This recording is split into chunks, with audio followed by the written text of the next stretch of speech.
Olá, amigos. Estamos felizes de estar com vocês mais uma vez, né? Nessa semana. Semana passada, nós iniciamos um assunto bem interessante, um assunto, assim, muito complexo. Recebi alguns comentários aí de algumas pessoas, né? Que é sobre a esquizofrenia, né? A esquizofrenia é uma psicose, né? E uma psicose que altera a realidade, né? A percepção da realidade do indivíduo. Então, assim, demos aí algumas características da esquizofrenia e terminamos falando um pouquinho sobre os sintomas da esquizofrenia. Portanto, se você aí é um dos nossos, digamos assim, se você conhece alguém que tem esquizofrenia, ou que você percebe que tem um pensamento alterado, ou se você tem curiosidade e quer saber um pouquinho mais, conhecer um pouquinho mais sobre esse assunto, então fique ligadinho aí conosco, aprenda o que é esquizofrenia, por que se fala pouco de esquizofrenia, as pessoas têm medo da esquizofrenia, tem gente que tem medo do esquizofrênico. Então, nós vamos falar um pouquinho sobre isso hoje. Vamos dar continuidade a esse assunto. Fique ligadinho, compartilhe aí com os outros o link dessa live, que vale a pena você aprender. Se você é estudante de psicologia, né, se você estuda aí, faz psicologia, vale a pena você continuar aí assistindo, você vai ajudar um pouquinho você no seu conteúdo, né, nas suas aulas, tá bom? Então, a esquizofrenia, ela é uma psicose crônica, né, altera, o indivíduo perde o contato com a realidade, ela é recheada de alucinações, delírios, discurso do comportamento, discurso e comportamento desorganizado, existe aí um déficit cognitivo, quer dizer, uma compreensão, um raciocínio diferente dos outros, uma fala diferente, solução de problemas é comprometido, e também a parte social e ocupacional também é prejudicada.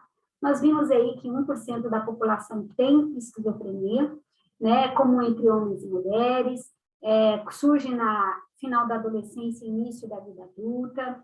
Nós vimos também que é comum nos homens aparecerem os primeiros sintomas, né, psicóticos antes dos 20 anos, nas mulheres aparece por volta de 20 anos em diante. Nós também vimos que não é comum, né, a esquizofrenia na infância, mas ela existe. Nós vimos aí na questão que existe uma base biológica para a esquizofrenia, alterações na estrutura do cérebro, na neuroquímica, né, riscos genéticos também. Vimos a vulnerabilidade no neurodesenvolvimento, a importância de um desenvolvimento infantil bem equilibrado para o indivíduo não ter esquizofrenia. Vimos a importância aí do ambiente para o indivíduo não manifestar os sintomas da esquizofrenia. Vimos aí também as fases da esquizofrenia, o período pré-mórbido, o período prodômico, né, prodômica, né, a fase prodômica. Vimos também a fase psicótica, né, da psicose precoce, da intermediária e da tardia também. E terminamos semana passada falando um pouquinho sobre os sintomas. Os sintomas são divididos em negativos, quer dizer, aquilo que o indivíduo tem como, digamos assim, que diminui, e os sintomas positivos, aquilo que aumenta, aquilo que, digamos, é simpático, né? Então, nós vamos fazer só uma revisãozinha rápida aqui, porque o tema, a gente ainda tem muita coisa para falar hoje. Espero que você goste bastante da parte de hoje, que é um complemento da semana passada. E olha, eu diria que a parte de hoje é até melhor, viu? Do que a da semana passada.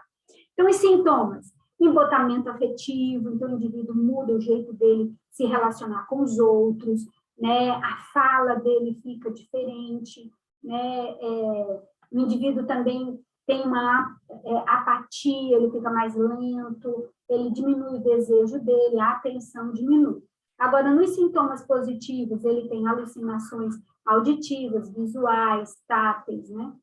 Olfativas também, ele pode ter delírios persecutórios, de ciúmes, de grandeza, né, religioso, somático, de referência, né, e aí, né, ele também, gente, uma coisa que eu acho que eu nem falei semana passada, mas ele pode ter delírios, assim, de ser controlado, né, de ser controlado por algo, que tem alguém controlando ele, alguém manipulando, perseguindo ele no trabalho, né, ele pode ter um delírio que é de leitura da mente, né? Ele começa a achar que alguém está lendo a sua mente, ou sabe o que ele está pensando, né? Que ele consegue transmitir o pensamento dele para outra pessoa, que existe um pensamento que invade, né? Existe um conteúdo que entra na cabeça dele, ele não consegue controlar isso, né? E também de retirada de pensamento, que alguém roubou um pensamento dele, um conteúdo dele. Então, assim, é muito complexa essa questão dos delírios, né? Comportamentos bizarros, a gente também chegou a mencionar, das roupas, da aparência, né? Um comportamento social e sexual também inadequado. Pode haver uma agitação, né? Lembra que a gente falou que, como sintoma negativo, ele pode ficar apático, né? Parado, né? Com menos desejo, menos volição, mas ele pode ter crises também de agressividade e agitação, tá? E ele também pode ser repetitivo. Então, nós vimos também os sintomas do pensamento, que é um pensamento bem estranho, ele tem pensamentos assim, começa a pensar uma coisa, sai, ou começa a pensar uma coisa até que fazendo sentido, aí ele começa a falar outra coisa, ele vai arborizando esse pensamento, ou ele fala uma coisa, ele escapa, você pergunta uma coisa, ele escapa para outra, tangencial, né? Incoerente, às vezes, uma falta de lógica no que ele está falando. Então, assim, o pensamento dele, ele pode usar rimas, né, para, digamos assim, usar a rima para falar alguma coisa, mas uma rima sem sentido, sem pé nem cabeça. Isso existe, sim, tá bom? Vamos para o assunto de hoje, né? A gente já contextualizou um pouquinho. O que seria hoje? Hoje nós vamos fazer uma relação entre a esquizofrenia e o suicídio. A gente sabe que o suicídio está muito ligado com a depressão. É muito comum indivíduos com depressão cometerem suicídio. Mas, olha só, cerca de 5 a 6% dos pacientes com esquizofrenia cometem suicídio. Olha só, gente, 5 a 6% dos esquizofrênicos cometem suicídio. Então, é muito elevado o número de suicídio entre a doença, né? Entre essa psicose, dentro dessa psicose. Então, assim, é preocupante. Se você tem um esquizofrênico na família, conhece alguém que você cuide disso, né? 20% do esquizofrênico, ele tenta o suicídio. Então, 5 a 6% cometem suicídio. 20% tentam o suicídio. Ou tem ideação, e a ideação suicida é mais elevada ainda. É muito mais do que 20%. Então, assim, um grande número pensa em suicídio, planeja, idealiza. 20% tenta, mas não conseguem. E 5 a 6% cometem o suicídio. Gente, isso eu acho, um índice elevado, muito elevado. E o suicídio é uma das principais causas de morte entre os esquizofrênicos. Então, assim, muitos tentam o suicídio. Isso também diminui a expectativa de vida, né? Porque, como o indivíduo também ele tem um pensamento alterado, lembra um dos sintomas? Ele pode achar que ele tem uma doença grave, né? Tem esquizofrênico que tem um pensamento, né? Que ele tem um câncer. Todo mundo diz, não, você não tem câncer. Mas eu tenho. Eu sinto que eu tenho. Eu sinto um câncer, eu tenho um câncer, eu vou morrer. E o indivíduo morre mesmo, né? Então, assim, o esquizofrênico, ele vive 10 anos a menos do que o resto da população, que não tem esquizofrenia. Então, a questão do suicídio é elevadíssima entre os homens jovens. Então, homens que têm esquizofrenia e são jovens, o risco de suicídio é muito maior. Principalmente se esse jovem usar algum tipo de droga ilícita. Maconha, né? Quando está saindo dessa fase, né? Quando está saindo dessa fase. Se o esquizofrênico tiver depressão, aí é maior ainda o risco. Porque ele já tem a depressão, junto com os sintomas, né, psicóticos, né, da esquizofrenia, isso aumenta, né? Se ele tiver uma desesperança, né, se ele ficar desempregado, se ele for rejeitado por uma companheira ou por um companheiro, né, e ele estiver saindo de uma fase, de um episódio psicótico, se ele recebeu alta do hospital, então, indivíduos esquizofrênicos que recebem alta do hospital, não, está melhor, está estável, é muito perigoso, precisa acompanhar. Tá? Então, assim, é bem significativo, é muito perigoso, né? Pacientes, aí você pode pensar, Gilma, mas então, mas qualquer esquizofrênico corre risco de cometer suicídio? Não, eu diria que os esquizofrênicos com melhor prognóstico para a recuperação são os que correm mais risco. Mas como assim? O esquizofrênico com melhor prognóstico, quer dizer, aquele que é menos grave, digamos assim, que tem os sintomas mais suaves, são os que correm mais risco de cometer suicídio. Porque eles são capazes de entristecer e de se angustiar. Porque o indivíduo, quando ele está bem alucinado, bem assim, delirando, alucinando, bem desorganizado, com sintomas muito intensos, ele não pensa em suicídio. Ele não pensa em nada, ele está fora da realidade. Lembra que eu falei? Mas quando o indivíduo, ele é mais, digamos assim, ele é menos comprometido, os sintomas são mais suaves, quando ele toma consciência de que ele é esquizofrênico, que ele tem essa doença, que ele tem essa psicose, ele consegue se entristecer, ele consegue ficar angustiado. E aí, sim, existe um risco maior, porque ele vai ter desespero, né? Ele vai ficar desesperado por perder a realidade, né? Ele vai ficar angustiado com a sensação de enlouquecer. Então, aí ele corre um risco maior de cometer suicídio do que um esquizofrênico num estado bem grave, né? Bem mais, com sintomas mais pesados. Então, olha aí, tá? E qual é a relação entre a esquizofrenia e a violência? Qual é a relação? O risco de um esquizofrênico ser violento é muito baixo, é muito pequeno. O comportamento violento é muito pequeno entre os esquizofrênicos. Tem gente, nossa, ele tem esquizofrenia, ele é perigoso. Não, a maioria das vezes não são perigosos, é muito baixo. Principalmente se esse indivíduo tomar medicação. Né? Principalmente se ele tomar medicação, o risco é muito baixo. O esquizofrênico tem risco relativamente pequeno de comportamento agressivo. Ele ameaça de violência, né? Digamos assim, ele pode até ter aquela crise, né? Ele pode até, de repente, ficar com raiva, acessos de raiva, de agressividade, isso pode ter. Então, nesse momento, ele pode se tornar violento. Outro momento também perigoso é quando esse esquizofrênico, ele delira, né? Quando ele está delirando, quando ele tem alucinações auditivas, visuais, quando ele delira. Então, aí é perigoso, né? Porque ele pode ter vozes interativas, vozes que mandam. Essa pessoa é má com você, essa pessoa não gosta de você, ele fez um mal para você, ele quer te matar, você tem que fazer algo. Então, assim, ele pode ouvir essas vozes. Né? Mas, normalmente, as pessoas que estão no entorno percebem que ele está alucinando. Então, assim, precisa levar para o hospital, tomar medicação, se ele não toma por conta própria. O esquizofrênico, então, ele costuma ser menos violento do que um não esquizofrênico. Então, assim, é mais fácil um não esquizofrênico matar alguém do que um esquizofrênico, tá? Então, pacientes, digamos assim, que usa drogas, aí sim, se ele usa droga e ele é esquizofrênico, aí ele tem um risco elevadíssimo. Né? Normalmente, se há algum tipo de violência, é cometido por essas pessoas, por esses esquizofrênicos.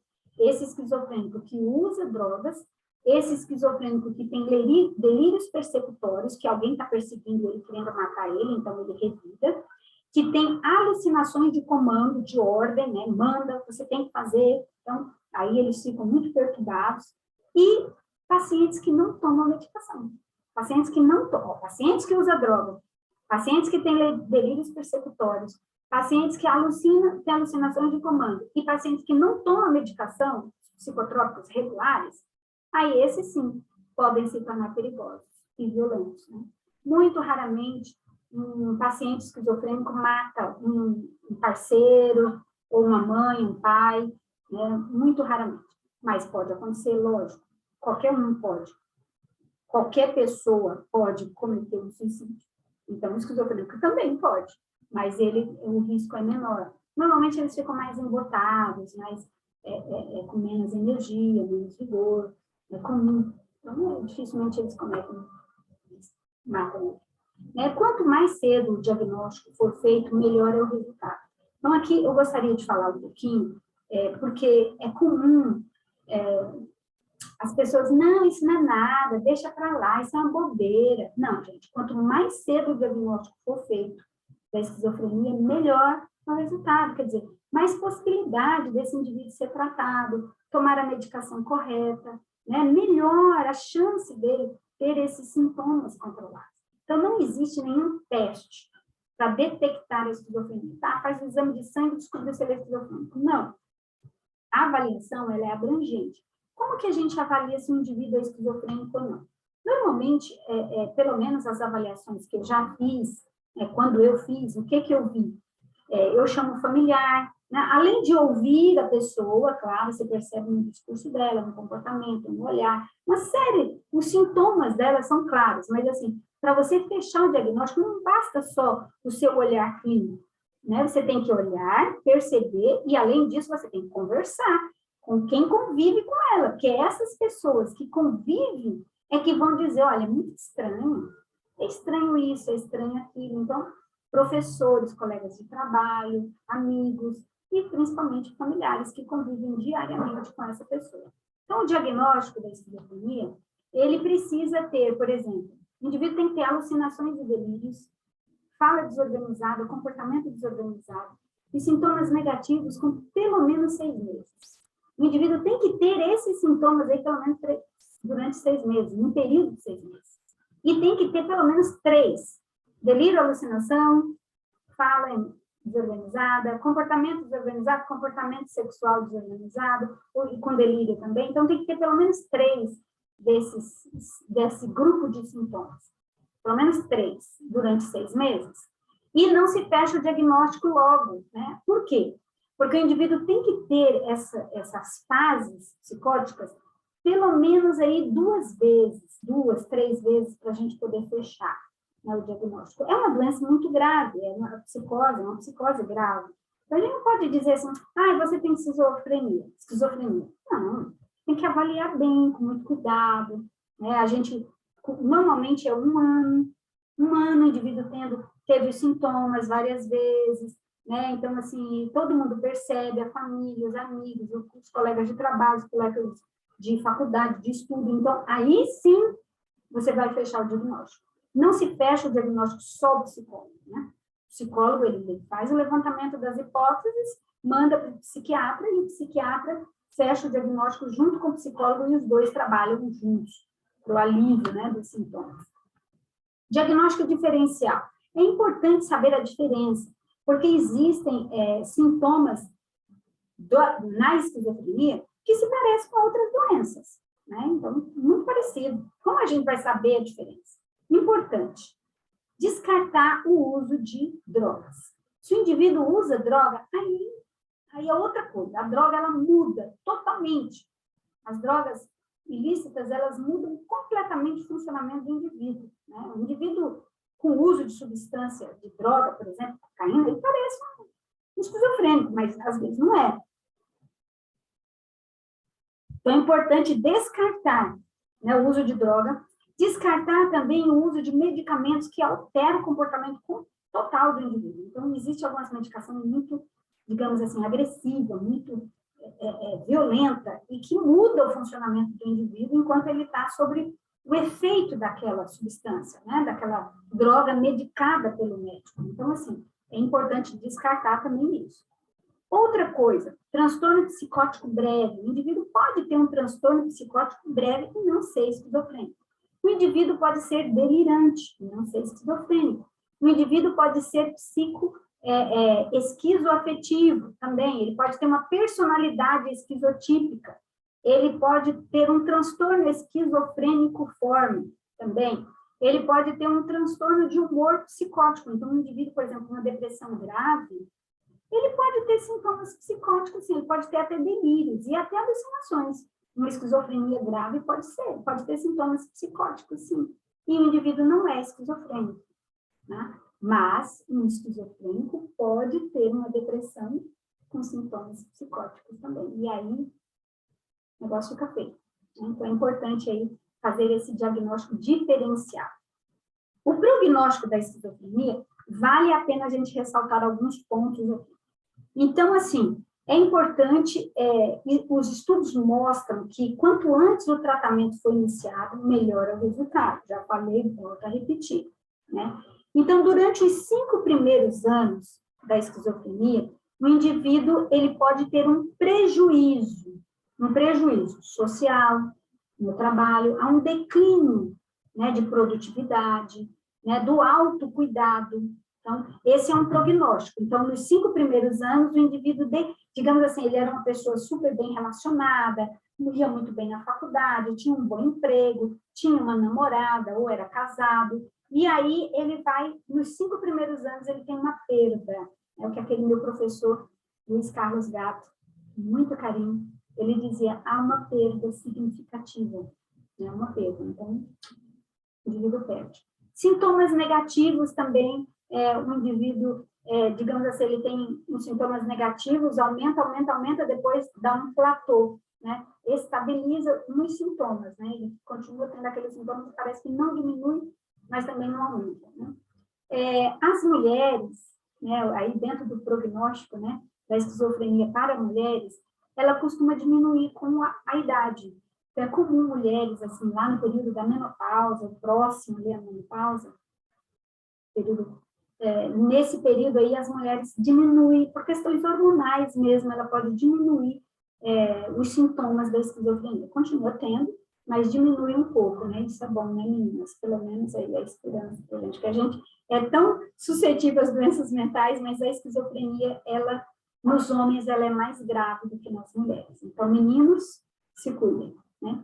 Transtorno de movimentos espontâneos, então é um prognóstico, infelizmente, triste, né?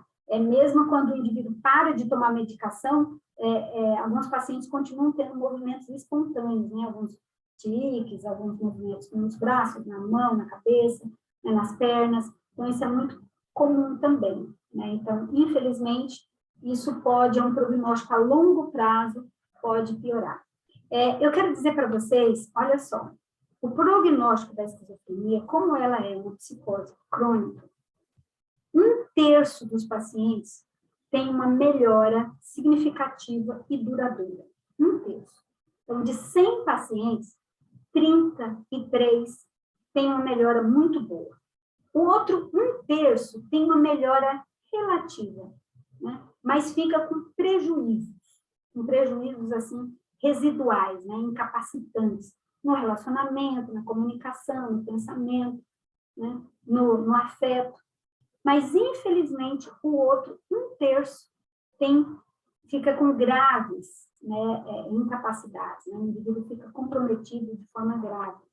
Isso é triste. Então, 1/3 melhora bastante, 1/3 tem uma melhora, mas fica com prejuízo, e 1/3 fica gravemente prejudicado e dificilmente sai dos sintomas, né, da depressão, assim, fica com sintomas permanentes, né, o resto da vida.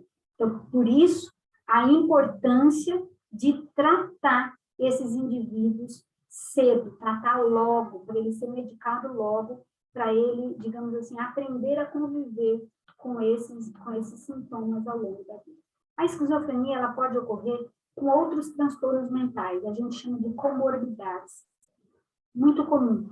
É muito comum o depressivo ter toque, o esquizofrênico ter toque, né? Então, o indivíduo tem esquizofrenia e ele tem transtorno obsessivo compulsivo, tem as manias, né? Os tipos dele, as manias de limpeza, mania de seriação, de acumulação, né?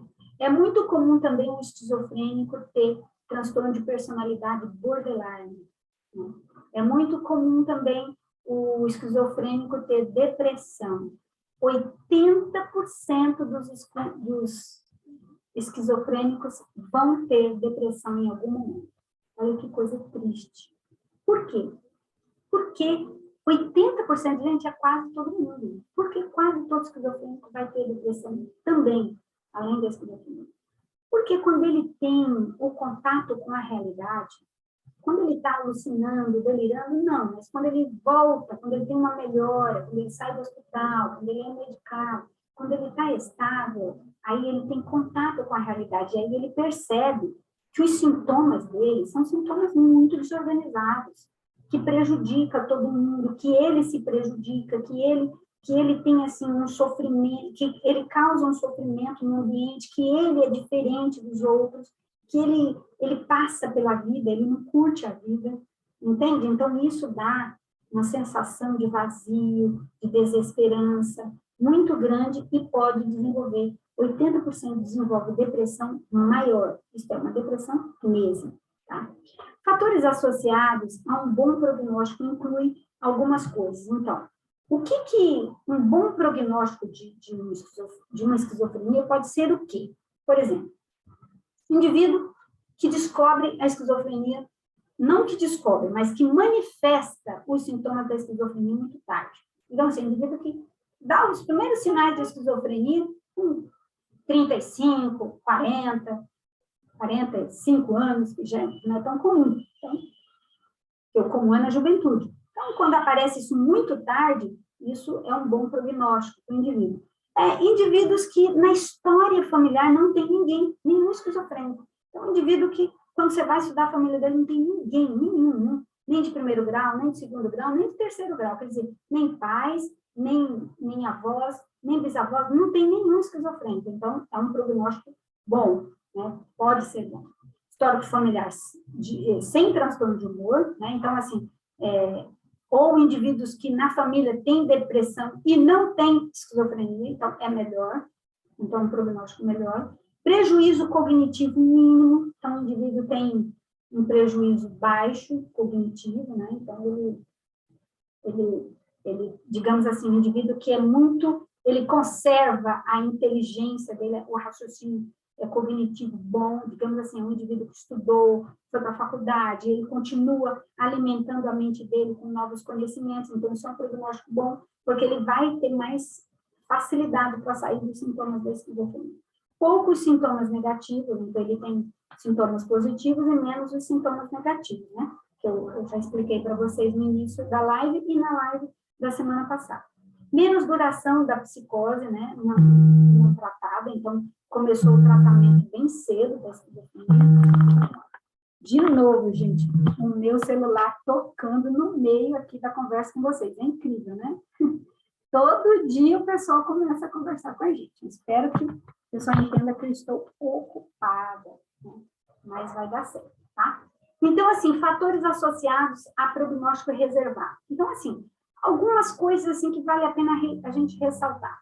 Homens apresentam desfechos piores do que mulheres, então os homens, a esquizofrenia nos homens ela é mais grave, ela, digamos assim, os sintomas são mais, judiam mais dos homens, né, maltratam mais dos homens. As mulheres respondem melhores aos antipsicóticos, então as mulheres têm uma resposta melhor à medicação. O uso de substâncias químicas constitui um problema significativo, então já falei, volto a reforçar, usar maconha, principalmente maconha. Tem gente, maconha, qual o problema? Maconha, um remedinho. Não, gente, maconha é péssimo para quem tem esquizofrenia. O uso de qualquer alucinógeno é muito perturbador. Cogumelo, não sei o quê, fumar, não sei o quê. Não fuma nada, não usa nada. Bebe água, se alimenta bem, dorme bem, faz uso dos 8 remédios da natureza que Deus deu para a gente. Isso já é bom, já ajuda, né? Uso, então, quem usa, por exemplo, maconha ou droga, ele é tão desorganizador para o esquizofrênico que muitos moradores de rua que têm esquizofrenia começaram com o uso de drogas. Começaram com o uso de drogas em casa. Foi tão incapacitante, foi tão prejudicial, né? É ruim para hospitalização, né? É ruim para tudo, para recaídas. Então, muito cuidado. O tratamento da esquizofrenia tem 3 linhas principais. Primeiro, o uso dos antipsicóticos, que é indispensável no caso da esquizofrenia. Algumas outras doenças a gente diz, é bom avaliar, ver bem qual é a medicação. O esquizofrênico precisa tomar a medicação dos antipsicóticos diariamente, todos os dias da vida, para não voltar a ter sintomas negativos e os positivos também. A reabilitação é importante no tratamento da esquizofrenia, porque você vai reabilitá-los na questão cognitiva e também na questão da comunicação, do trabalho, né, dos relacionamentos, e a psicoterapia. A psicoterapia é um treinamento da resiliência importantíssimo por se tratar de uma doença crônica, né? Os antipsicóticos. Gente, o antipsicótico, eu poderia falar aqui um pouco sobre eles, mas eu acho que isso é mais para psiquiatra, né? E quem sou eu para falar para esse grupo? Mas, assim, existem psicóticos de primeira geração e de segunda geração. Não é que o de primeira geração é melhor do que o de segunda geração. O médico, ele vai receitar, vai prescrever a medicação de acordo com os sintomas que o indivíduo sente. Por quê? Os antipsicóticos é para diminuir os sintomas, né? Então, o de primeira geração, eles agem mais nos pós-sinápticos, né, na dopamina, na D2, e é mesolímbica e trabalha mais assim na parte para inibir, digamos, uma agressividade, um comportamento ativo do indivíduo. E os antipsicóticos de segunda geração, eles bloqueiam os receptores serotoninérgicos, né? Quer dizer, ele bloqueia, né? Ele tem um bloqueio, né? Ele altera, digamos, os movimentos do indivíduo, ele vai alterando os movimentos. Essa medicação, elas são importantes, o indivíduo não pode parar de tomar. Por que que tem que tomar? Por que que é tão necessário tomar os antipsicóticos e esquizofrênia? Porque sem a medicação não é possível fazer a terapia, não é possível fazer a reabilitação. Esse indivíduo pode se tornar perigoso para ele, perigoso para o ambiente. E ele, sendo medicado, tomando a medicação direitinho, certinho, ele vai responder rápido a essa medicação e o prognóstico vai ser melhor. olha só, dos pacientes que não usam os antipsicóticos, 70% a 80% dos pacientes apresentam episódios durante o próximo ano. Então, indivíduos que apresentou os sintomas psicóticos pela primeira vez, se ele não toma medicação, 80%, 70% a 80% desses indivíduos vão ter outros sintomas durante o próximo ano. Quer dizer, é quase certo que ele vai apresentar novamente os sintomas da esquizofrenia. A reabilitação, então, ela é importante porque vai ajudar o indivíduo a fazer compras, a cuidar de si mesmo, cuidar da sua aparência, administrar a sua casa, administrar suas contas, cuidar dos estudos, né, a se relacionar com novas pessoas, no trabalho, né, nos relacionamentos amorosos. Então, a reabilitação é um serviço de apoio muito importante. A psicoterapia, ela pode ser tanto psicoterapia psicodinâmica, como ela pode ser também uma psicoterapia individual, é claro, psicodinâmica, ou pode ser também cognitiva comportamental. Também pode usar-se os dois. Eu penso que o profissional que vai atender, né, o esquizofrênico, ele sabe exatamente qual a técnica usar, como trabalhar, né? Lembrando-se que é importante chamar os familiares, né, nesse processo. É importante chamar os familiares e fazer uma psicoeducação, né, com esses familiares, né? Instruir, ensinar para eles o que é a esquizofrenia. Fazer um resumo para eles, né? Vou fazer um resumo aqui já para você que é estudante de psicologia, né? Então, assim, um resumo. A esquizofrenia é uma psicose, né, que caracterizada pelas alucinações, pelo delírio, pela fala e comportamento desorganizado, um afeto aplainado, digamos assim, um afeto estranho, diferenciado, um déficit cognitivo, não no sentido do raciocínio, mas no sentido da deturpação daquilo que é ideal, daquilo que digamos, linear, né, um pensamento mais estranho, diferenciado. Também, a esquizofrenia também prejudica a parte ocupacional e social, né? A esquizofrenia tem uma relação com o suicídio, sim, né? Na crise, principalmente quando está parando de tomar medicação, né? O esquizofrênico, raramente, ele é violento, ele pode ser violento se ele usar droga ou se ele estiver ter delírios, né, de perseguição, né, persecutórios, ou delírios, assim, de fala, né, auditivos de ordem, né, ou paranoicos, se ele tem paranoico, né, tiver sintomas paranoicos. A esquizofrenia também é necessário o uso de antipsicóticos, é indispensável o uso de antipsicóticos para o esquizofrênico, para controlar os sintomas, tanto os negativos quanto os sintomas positivos, né? A psicoterapia ajuda esse indivíduo a entender a enfermidade dele, a tratar dessa enfermidade e a usar a medicação. Então, a psicoterapia ajuda o esquizofrênico a entender o que ele tem, né? Como lidar com o que ele tem e usar a medicação correta, porque a maior dificuldade do esquizofrênico é ele usar a medicação. A medicação é indispensável no caso da esquizofrenia. Para algumas doenças mentais ainda dá, né, fazer psicoterapia, né, outras atividades, outra laboterapia, algumas outras coisas ajudam, mas na esquizofrenia é necessário o uso dos antipsicóticos, sim. Então, a psicoterapia ajuda nisso, a conscientizar o indivíduo que ele precisa fazer uso dessa medicação, né, para ele se sentir melhor. Tratamento aí, como a gente já falou, 1/3 fica bem, 1/3 tem prejuízo significativo, e 1/3 permanece de forma grave para o resto da vida. Eu quero terminar o momento de hoje, né, que a gente já falou 2 semanas sobre isso. Eu quero terminar com vocês falando sobre Nabucodonosor, a história de um rei muito poderoso do Império Babilônico. Né? Nabucodonosor é um rei marcante na Bíblia, ele é bem interessante, ele reinou por 43 anos, muito tempo, de 604 a 562 a.C., né? Ele, mesmo como príncipe herdeiro, né, ele serviu como comandante do exército da Babilônia, né, um comandante ali, do pai dele, no caso, né. Como rei, ele construiu uma das 7 maravilhas do mundo, que foi os jardins suspensos da Babilônia, né, incrível, sustentado por ar. Não, é incrível, vale a pena você estudar um pouquinho sobre o rei Nabucodonosor. A história do rei Nabucodonosor está no livro de Daniel, na Bíblia.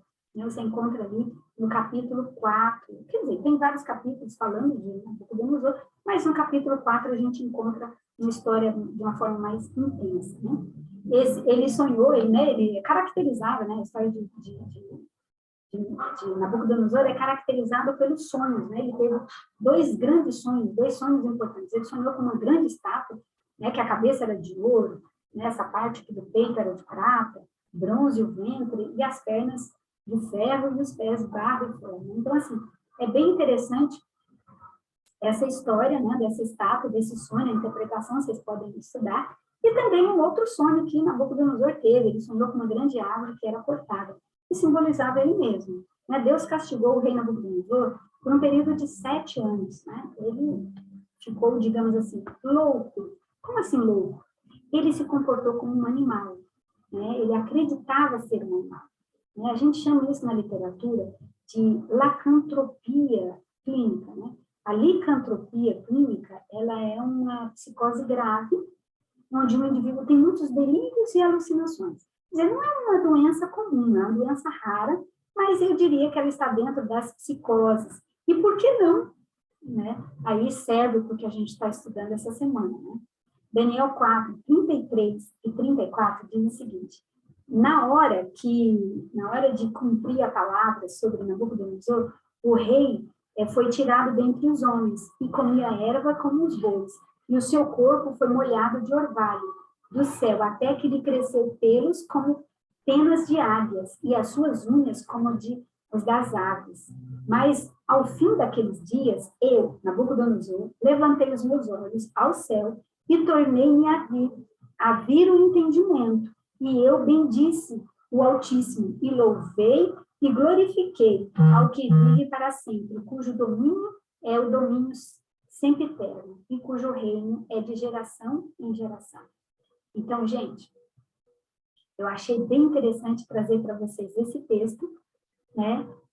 Esse texto aí eu achei que valeu a pena a história desse homem, desse rei, né? Do rei Nabucodonosor, que foi um rei muito poderoso na antiguidade, um rei magnífico em poder, mas foi um rei que Deus permitiu que ele desenvolvesse a licantropia, né? Quer dizer, achar que ele era um animal, ele acreditava que ele era um animal, e ele se comportava como um animal, né? E depois de um tempo, ele olhou para o céu e voltou à lucidez, né? Voltou a ter compreensão da realidade, e voltou a assumir o trono.